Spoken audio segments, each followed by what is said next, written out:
Hey, hey guys. How are you? I'm doing well myself, For the decorations on the desk today, we have this like wire, my roommate, and hopefully future guest of the Verbal Journal. He's an electrician, so he's got this wire laying around all the time. This is his wire, and this is also his creatine. So, these are the decorations for today, and it's about it's 8:19 p.m. and I just felt the need to get on here and spill my guts a bit. It's an interesting time in the life of Patrick Garabedian, aka the president of production of Patty G Films. Guys, I always hate doing these after I've stuffed myself, gorged myself, as it were, and I've done that today. You see, yesterday, I went and did Jiu Jitsu over at Mode. Mode Campus, I guess is what it's called, here in Liberty Lake. Or maybe I don't live in Liberty Lake. Somewhere in the greater Spokane area.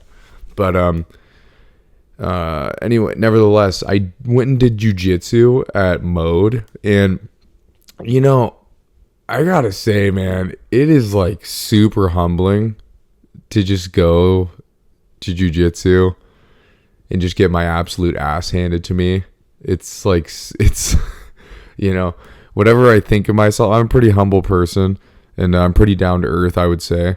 But although the presence of this YouTube channel kind of contradicts that, because this YouTube channel is it's kind of like the embodiment of the saying, like, hey, everybody look at me, dude. Look how cool I am. I do post videos of myself speaking on YouTube, which, again, like, kind of contradicts the whole down-to-earth thing. But, regardless.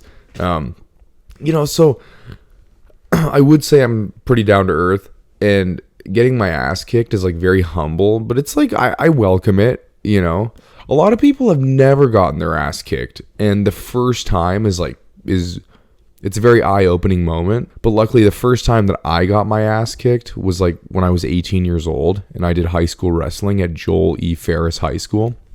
I had this friend. I'm not going to mention him by name, although I want to, but I'm not going to. I had this friend.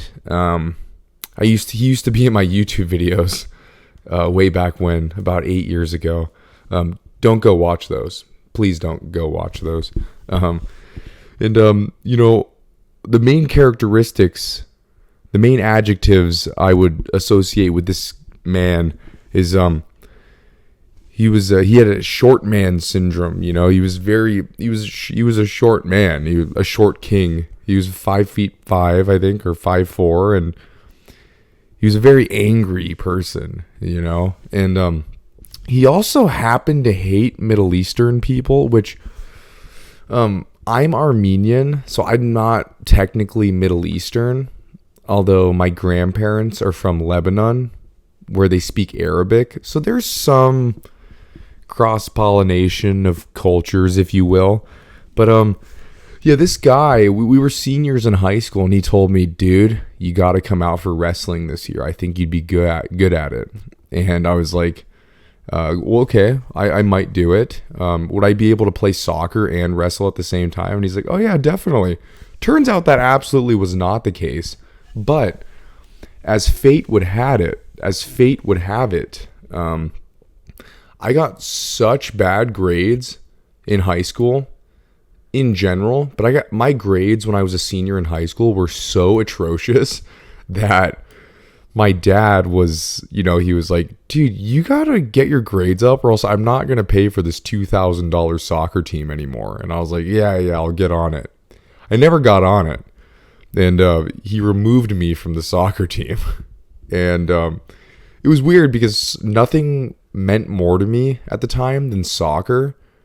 But my priorities were so out of whack that I just, for some reason, couldn't will myself to just try harder in school and get my grades up to like a 3.0.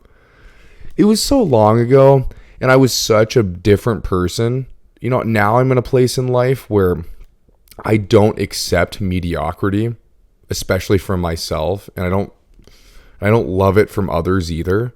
But I'm such a different person now that I don't mind talking about how atrocious my grades and work ethic were back then. I had like a 1.6 GPA, you know, and that's not indicative of my abilities at all. I think, you know, I don't think I'm a creative genius per se, but I think I'm like a somewhat intelligent person. I think I speak sort of well, kind of. I think I have an ability and a tendency to think pretty deeply about life in general. But for some reason, I didn't care, and I didn't want to try in school. There was a few subjects where I was very into it, and I would work hard at it for like a week, you know, and then I would get burnt out, and I would decide that I would just rather edit my YouTube videos. And you know what happened, dude? The cool people, dude, the varsity football players, they would come up to me in the hallways of Joel E. Ferris High School, and they would tell me that they had watched one of my YouTube videos, and I just couldn't believe it. I was so starstruck, and I was just so flattered that they had taken the time out of their day to look at one of the publications of Patty G Films. So really, that propelled me so far in the opposite direction of anything school related. I would get home from school, you know, and the last thing on my mind was doing the English assignments for Mrs. Sturgeon's class. Shout out Maria Sturgeon. It just like didn't matter to me at all. And in hindsight, you know, now I'm back in college and working very hard, doing school and work simultaneously, and I'm just like, I would say my work ethic is pretty good nowadays, and it's just, I am dumbfounded how lazy I was back then. I can't believe it. But anyway, with wrestling, I think being on the wrestling team at Ferris in 2018, I think that was a turning point for me. I think I learned more about myself in that 3-month season than I've ever learned about myself in my entire life. Those practices, I can't overstate to you how difficult wrestling practices are. I can't. And the crazy thing is, they expect us to do 3 to 5 of these wrestling practices per week and then go home and do homework, which is insane. It is one of the most physically and mentally taxing sports anybody can do. So here's basically what we got going on. We show up to the room. We start out with like, you know, crunches and like, I don't really remember. It's like crunches and like neck workouts and like 10 minutes of jump roping, live wrestling. And they crank the heat up in the room to like 85, 90 degrees for the people who are cutting weight. And yeah, we do that. Live wrestling drills, you know, fireman's carries. We would do drills where we'd have to give piggybacks to our piggyback rides to our partners across the room. And it was just like the craziest thing ever. And then we would have like full matches at the end of the practice, if memory serves. And then we would have to run laps around the school. And it was like, and this was on a Monday. And I knew that I had 4 more of these practices ahead of me. It was soul crushing. And after basically every single one of these practices, I would be sitting outside on the ground with my back against the wall, just trying to gather myself so I could then will myself to walk the rest of the way to the locker room and get dressed and go home. It was insane. And in any difficult situation, you always ask yourself, is this worth it? Can I actually do this? Do I have it in me to fulfill these tasks in front of me? And I ask myself that all the time.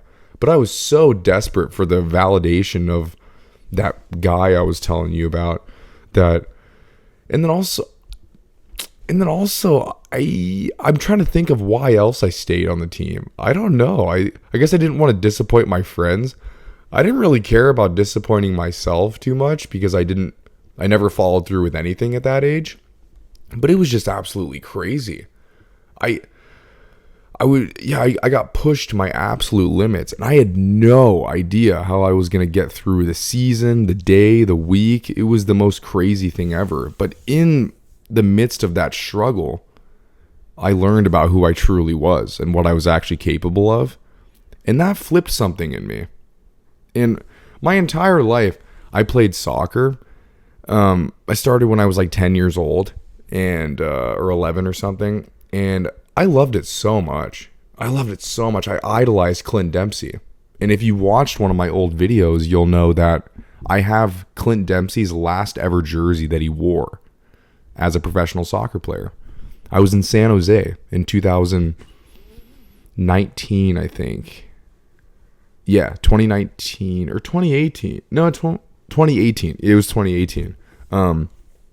They were playing San Jose. It was San Jose versus Seattle MLS game in San Jose. And we go to the Walgreens beforehand because I have this idea that I'm going to ask Clint Dempsey for his jersey. American legend. Most goals in Sounders history. Most goals in United States men's national team history. Most goals for an American in the English Premier League in history. He's an absolute legend. So I draw out the sign, Dempsey, can I have your jersey?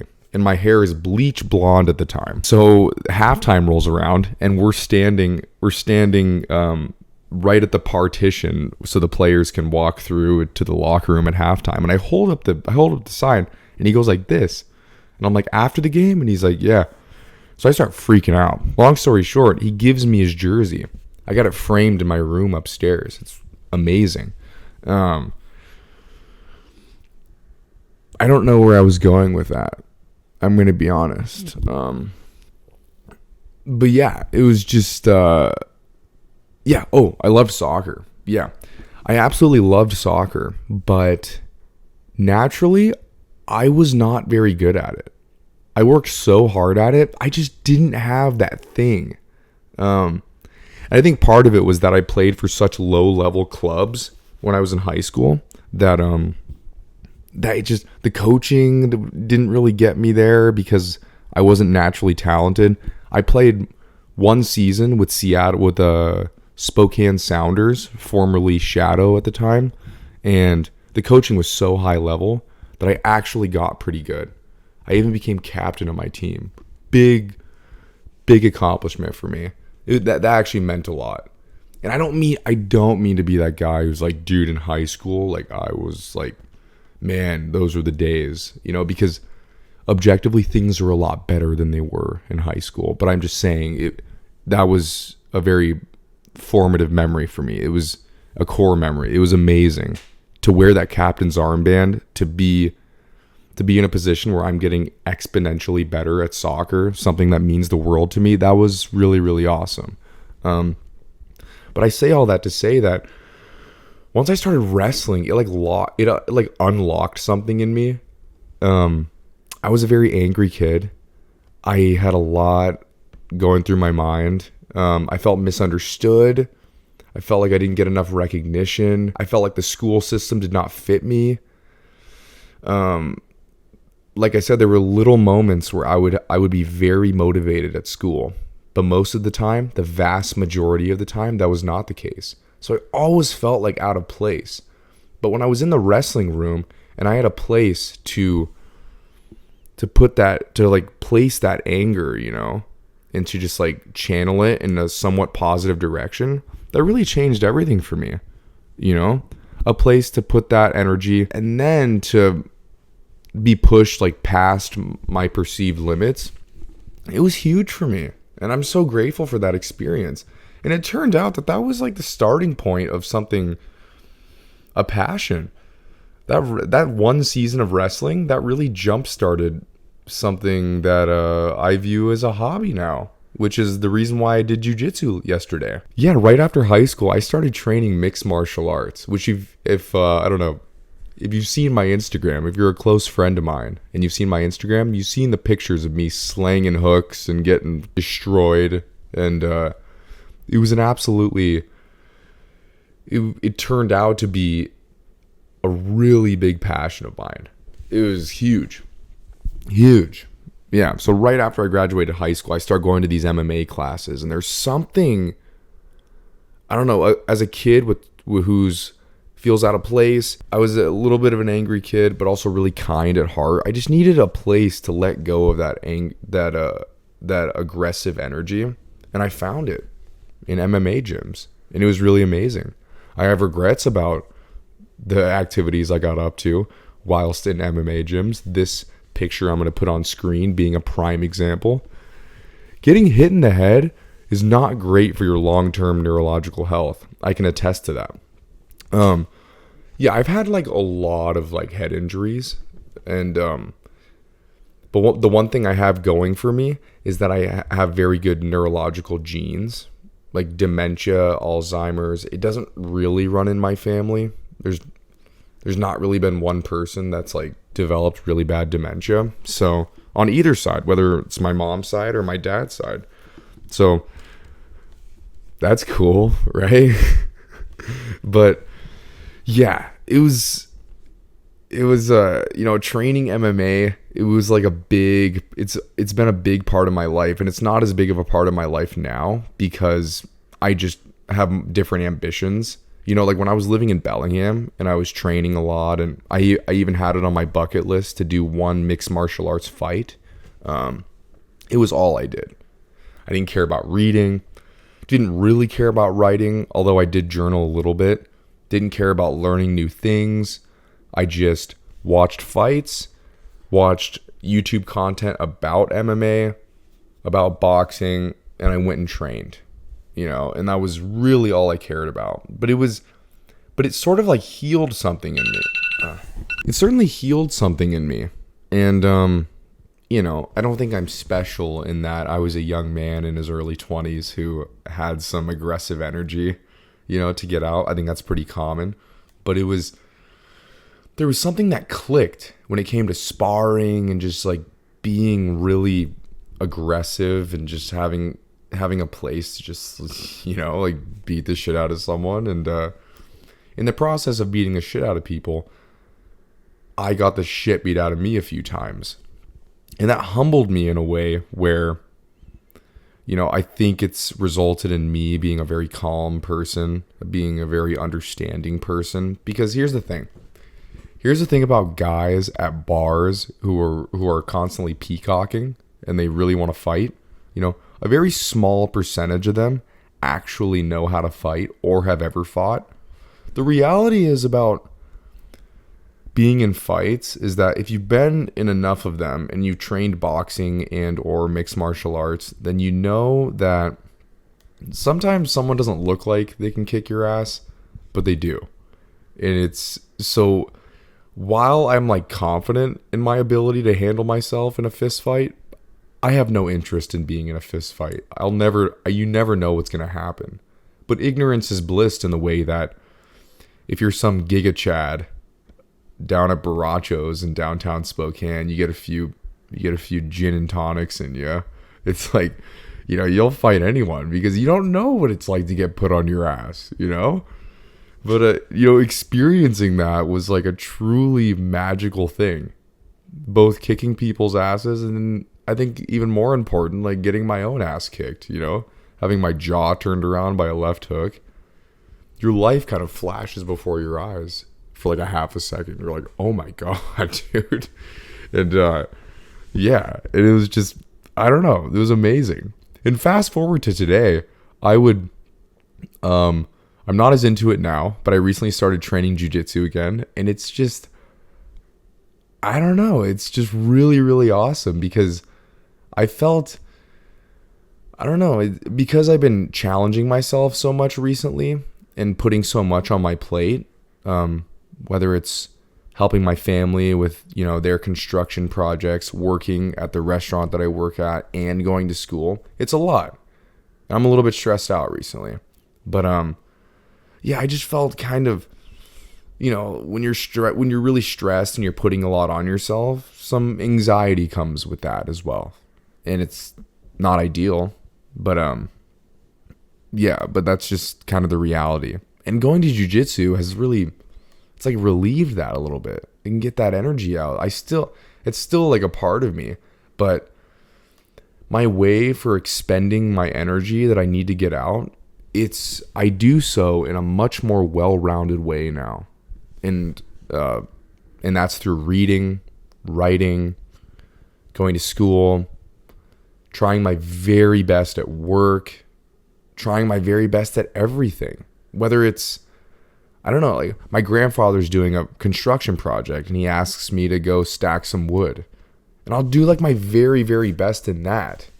Because my father once told me, when he was confronting me about my terrible work ethic at school when I was 14 years old, I told him that when I go to football practice, I try really hard. I'm one of the hardest workers on the team, you know? So I just don't try hard at school because I don't like school. And he told me that you don't become a different person when you're doing something you like versus something you don't like. And that's always stuck with me, you know?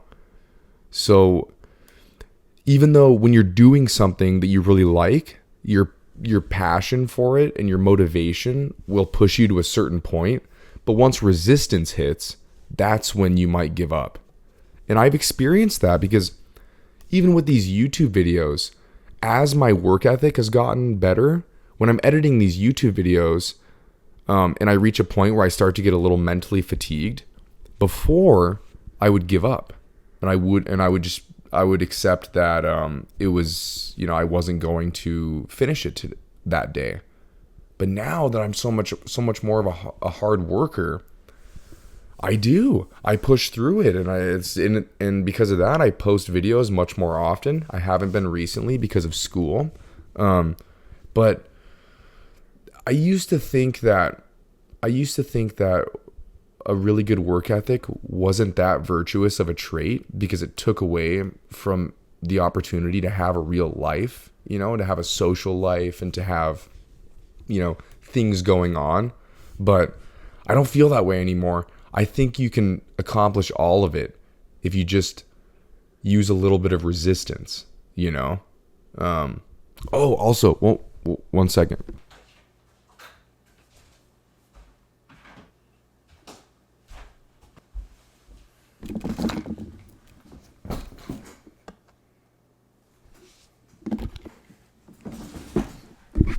It snowed today.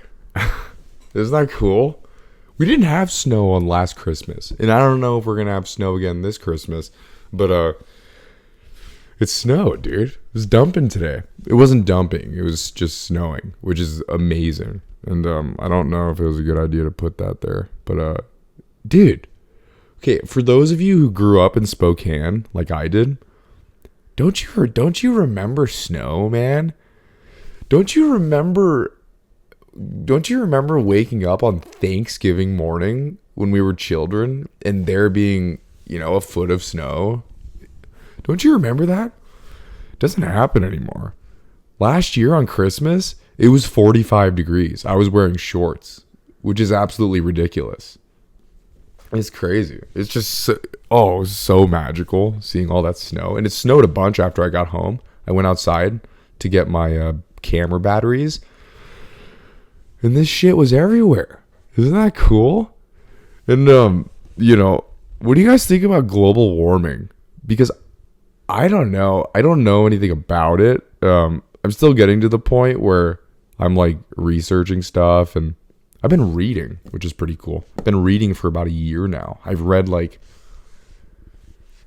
30 books in the last 12 months, which I'm like so proud of myself. It's huge accomplishment for me. When I was a kid, up till honestly 24 years old, you couldn't have paid me to read a book. And the thing that really started it was I read Jeanette McCurdy's memoir, I'm Glad My Mom Died, I think it's called. And that was mind-blowing. It was a really, really, really good book. Really sad. But sadness is captivating. And I think if you've noticed, that's kind of the theme of the verbal journal so far. It's struggle and self-actualization and or self-realization. One of those. But yeah, what do you think about global warming? Because I think, dude, I mean, without any like evidence or research, I I think it's crazy to think that all the things that humans have created and the outputs of these things, like cars and, factories and things like that. I think it's crazy to think that given all of those inventions, that we have like zero impact on the environment. That's like a crazy thing to think, right? It's a little bit wild. Because why wouldn't we? Why wouldn't we have some sort of impact on that? I don't know. I literally don't know. Like, what do you think? Like, comment. My friend David Hoblet told me that if you comment on my videos, it does better for like the algorithm. So just learned that like a couple days ago. So definitely like comment something. It can be something rude even. I don't know. Just, yeah, dude. I love doing these. I hope you guys like watching. Even though I don't really care if you do, because I like doing it, but it's, yeah. Dude, circling back to something I was talking about earlier in this episode, in terms of the mixed martial arts fandom, I didn't really touch on this, but there was like a, how long was it? There was like a solid 3-year period where Saturday nights, there was a UFC event almost every Saturday, and I would hunker down, dude. I would hunker down in my room with a little weed, some delicious vegan munchies, That was usually like a bag of Sara Lee's bagels. I would eat the whole thing. I would order some delivery pizza from somewhere, and I would watch every single fight of a UFC fight card for like 6 or 7 hours. I had no life, and it was just, I don't know. As like a person with ADHD, I got diagnosed when I was 13 years old. I love routine, and that became a part of my routine. And then in 2022, I went through a really hard breakup, so that kind of got really like solidified as a part of my routine every Saturday. I didn't want to do anything. I just wanted to watch the UFC fights. And now I'm certainly not like that at all anymore, but now I would categorize myself as a closeted mixed martial arts fan. That's the way I would define myself now, because the reality is there's a lot of MMA fans that just want to see people get effed up, They just want to see carnage and brutality. But when I first started watching MMA, when I did wrestling, I didn't watch any MMA. I wasn't really into it. But I started watching it, and I saw the art in it. Like the takedowns and like the, head and arm throws. And I saw the skill in it immediately. So that's kind of the standpoint. That's kind of the perspective with which I watch MMA now. But I don't know. There's like this archetype of MMA fan that just like, that's some incel, who just like hates himself and hates everybody else. So that they're like, they just want to see someone get just brutally knocked out. And I don't want to associate with those people. I love the sport. I love the sport, and I'm so pumped about the UFC going to Paramount and there not being any pay-per-view anymore. It's just all streaming. Like, that's incredible. That's amazing. Oh, I can't wait. That's groundbreaking. I saw this picture on YouTube or whatever, and it was like under ESPN Plus, it costs like $1,000 a year, a little more than $1,000 a year to be an MMA fan. And with Paramount, it's like $16 a month. So it's like it goes from like 1,000 to like a little under 200. Are you kidding me, dude? That's fucking awesome. Yeah. Incredible. Yep. The snowball hasn't even started to melt yet. I'm sure it has a little bit, but it hasn't turned into water, which is interesting. Yeah. All right, dudes. Thanks for tuning in. For those of you who did, I appreciate it. You know, I don't care, but I don't care if you watch it. This is for me. But you know, but if you took time out of your day, if you made it to this point in the video and you took time out of your day to watch this, I genuinely appreciate it. Because it's not even that entertaining. I'm just literally talking, you know. This line cook at the place I work at, he watched my last video with David Hoblet. And yeah, and he said he said that he was so like in, you know, from moment one, he was like in it, dude. Like he never thought, his own words, he was watching it and he never thought to himself like, oh, how much longer is left on this video, which I couldn't believe. Personally, I didn't think it was a very good video, you know, and that has nothing to do with David. You know, although I did like tee him up for some questions and he like gave me half answers and then and then changed the subject, which is, that's just gonna happen when you have two people with ADHD. But yeah, it was really flattering and inspiring to hear that from him. So yeah, it's awesome. This is like my favorite thing ever, and it's like really easy to edit, and you know, my lens does most of the work because it's a portrait lens. Looks pretty good. So yeah, thanks for tuning in, guys. This is the Verbal Journal from somewhere in Washington. See ya.